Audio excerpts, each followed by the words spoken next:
بسم اللہ الرحمن الرحیم۔ بسم اللہ الرحمن الرحیم۔ سورۃ الضحیٰ کی آیت نمبر 6 تک ہم پڑھ چکے تھے۔ اگلی آیت مبارکہ میں اللہ تعالیٰ ارشاد فرماتے ہیں اعوذ باللہ من الشیطان الرجیم وجدک، اور وجدہ پایا، کا تجھے، وجدہ کا اور پایا تجھے، یعنی اور پایا آپ کو، آپ صلی اللہ علیہ وسلم کو، ضالن، ضالن، ضل یضل فعل ہے اور لفظی طور پہ اس کا معنی ہے گمراہ ہو جانا، یعنی راہ بھول جانا یا راہ سے بھٹک جانا۔ اس کا اسم فاعل ہے ضالن، اور یہ حال بھی ہے، یعنی اس حال میں آپ کو پایا کہ آپ راہ بھولے ہوئے تھے، اور راہ بھولے ہوئے سے مراد یہ ہے کہ آپ صلی اللہ علیہ وسلم کو وہ جو اصل دین تھا اس کی تلاش تھی، اور جو اس وقت آپ کے ماحول میں جو مذہب بت پرستی پر مبنی چل رہا تھا اس سے آپ بیزار تھے، تو آپ تلاش میں تھے کہ صحیح راستہ مجھے ملے۔ تو اس کو پھر اس لیے ترجمہ اس کا جو ہے ضالن کا لفظی طور پہ جو اگر وہ تو ہے کہ راہ بھولا ہوا، اور راہ بھولا ہوا بھی ترجمہ کیا جاتا ہے اور اس میں کوئی حرج نہیں ہے، اس لیے کہ یہ آپ صلی اللہ علیہ وسلم کی نبوی زندگی سے یا نبوت سے پہلے کی جو زندگی ہے یہ اس کے بارے میں ہے کہ اللہ تعالیٰ ظاہر ہے وہ کائنات کا مالک جس کا یہ کلام ہے وہ بڑے علم اور حکمت والا ہے، اس کو پتہ ہے کہ اس لفظ کا کیا معنی ہے۔ اگر اس مالک نے یہ لفظ استعمال فرمایا ہے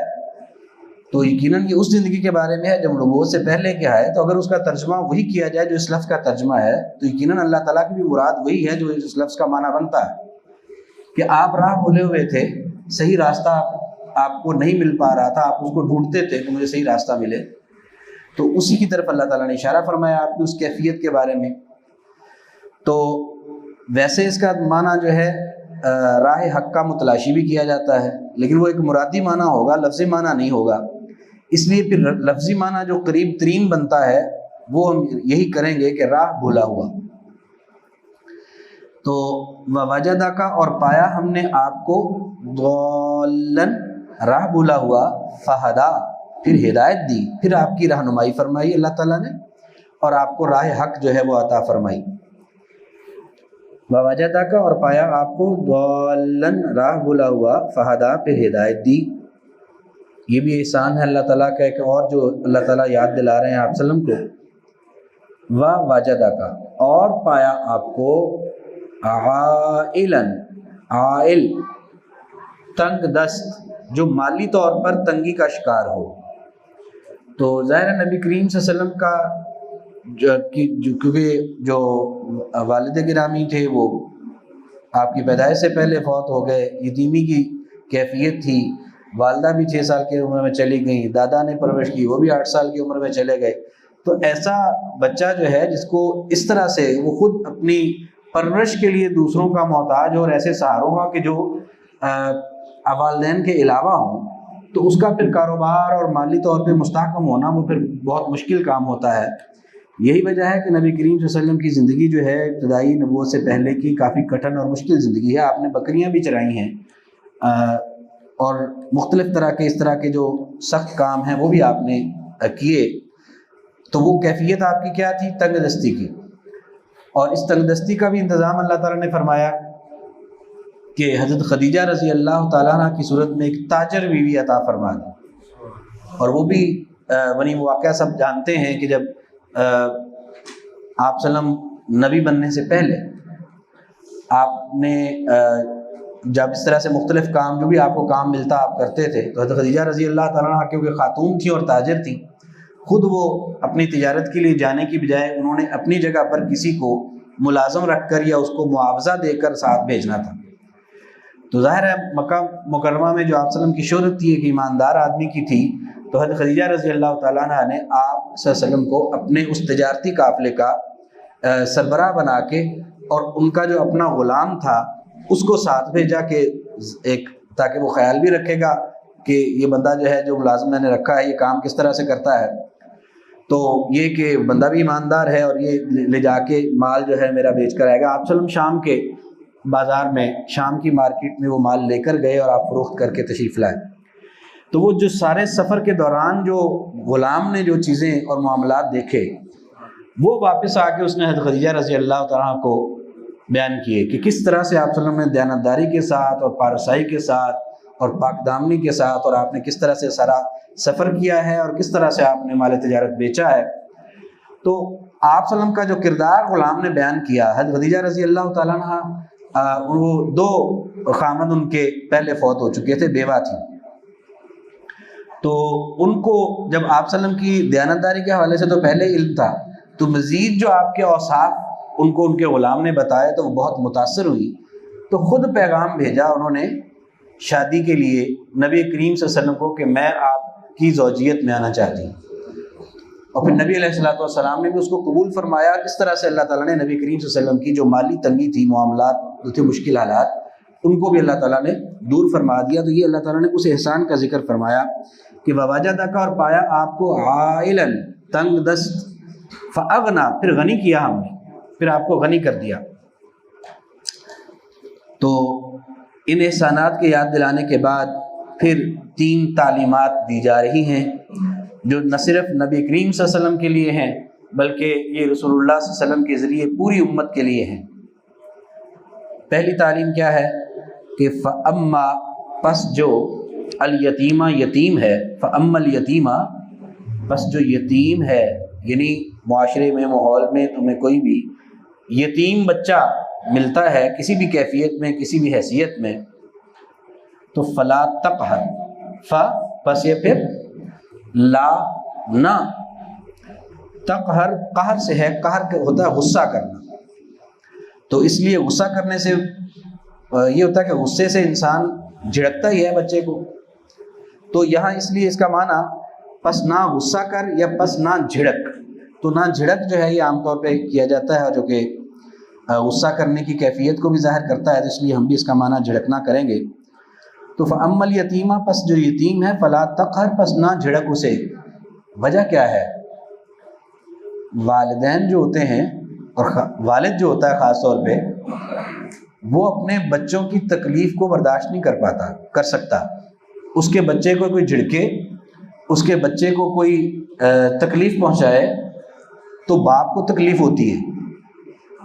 اور باپ پھر اس تکلیف کو ایک تو اس کو برداشت نہیں کر پاتا، دوسرا یہ کہ پھر وہ اس تکلیف دینے والے کو کبھی بھی وہ برداشت نہیں کرتا کہ وہ اس کو تکلیف دے۔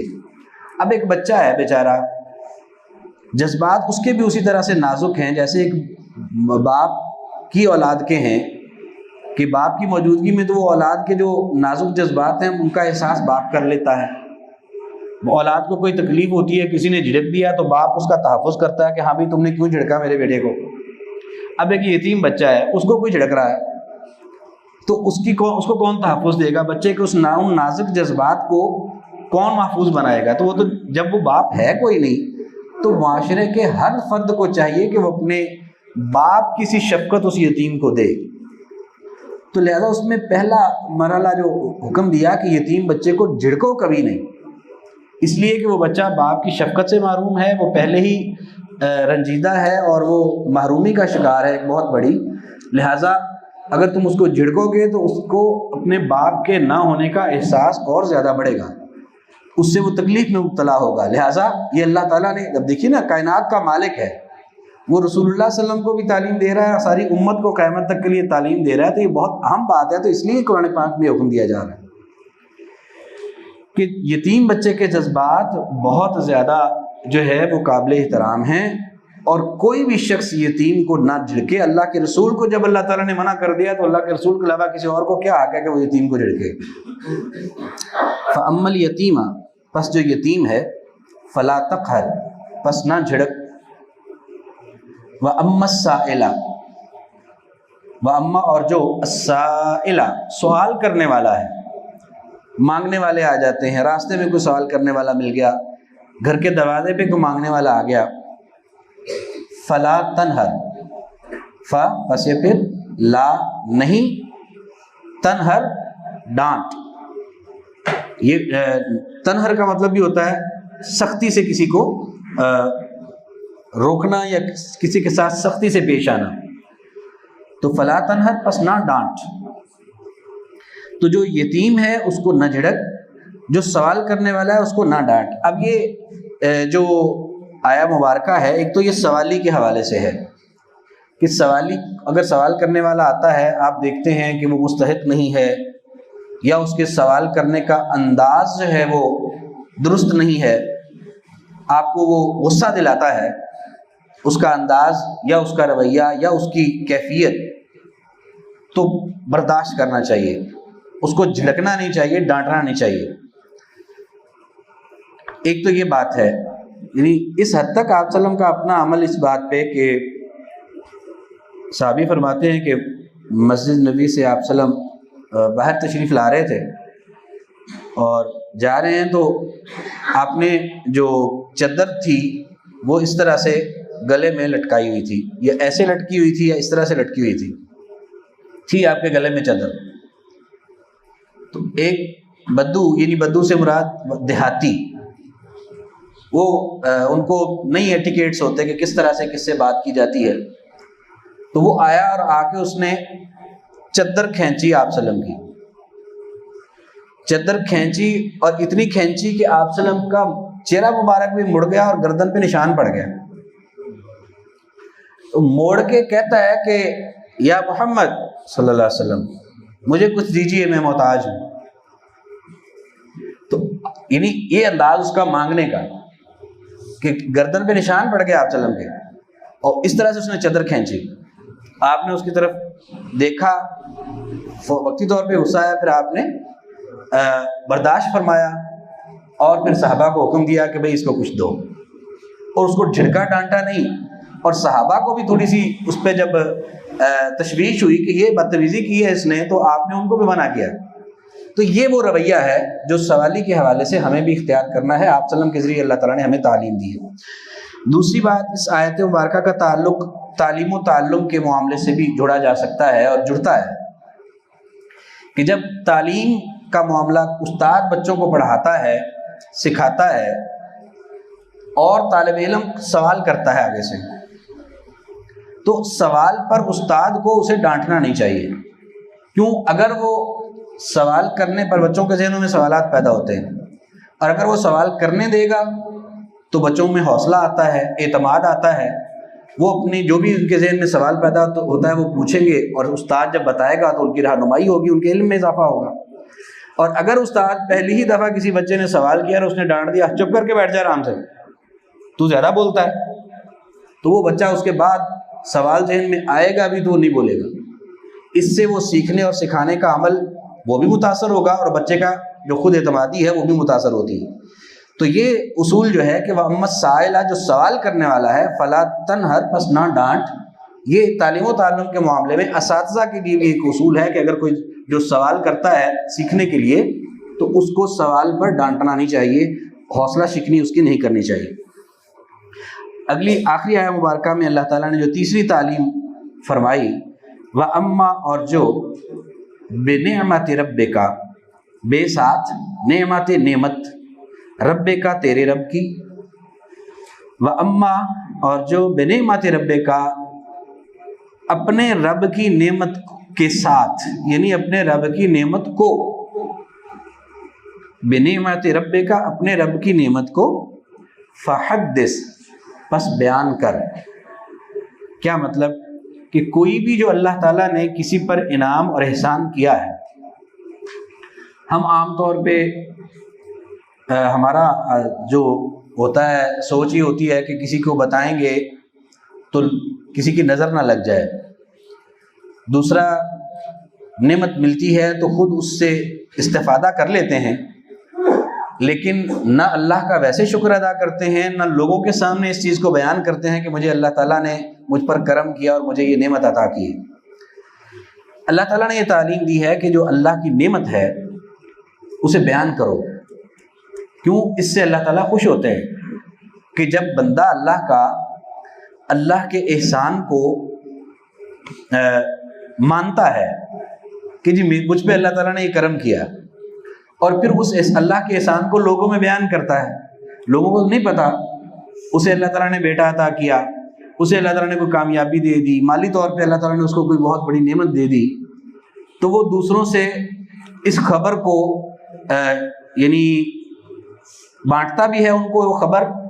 اور ساتھ اس کے بلکہ بعض لوگ جو ہیں وہ اس اچھی اور خوشی کی خبر کے ساتھ مٹھائی بھی کھلاتے ہیں دوستوں کو, عزیزوں کو,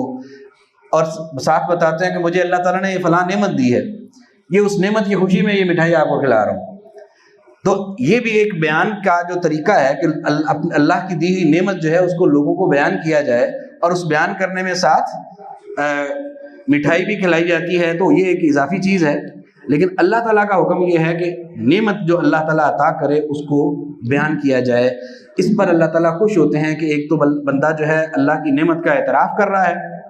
اللہ کے احسان کو مان رہا ہے. دوسرا یہ ہے کہ اللہ کے اس احسان کو جب لوگوں میں بیان کرتا ہے تو اللہ تعالیٰ خوش ہوتے ہیں کہ اس بندے نے میرے احسان کو تسلیم بھی کیا اور پھر میرے اس احسان کو لوگوں میں بیان بھی کیا. تو آج جو آیات پڑھی ہیں ان کو دوبارہ دیکھ لیں جی. اعوذ باللہ من الشیطان الرجیم. ووجدک اور پایا آپ کو, ضالن راہ بھلا ہوا, فہدا پھر ہدایت دی, ووجدک اور پایا آپ کو, عائلن تنگ دست, فاغنا پھر غنی کر دیا, فاما الیتیم پس جو یتیم ہے, فلا تقہر پس نہ جھڑک, مطلب یہ ہے کہ اس کو نہ جھڑک. واما السائل اور جو سوال کرنے والا ہے, فلا تنہر پس نہ ڈانٹ, یعنی اس کو نہ ڈانٹ. واما اور جو بنعمت ربک نعمت ہے تیرے رب کی, فحدث پس بیان کر.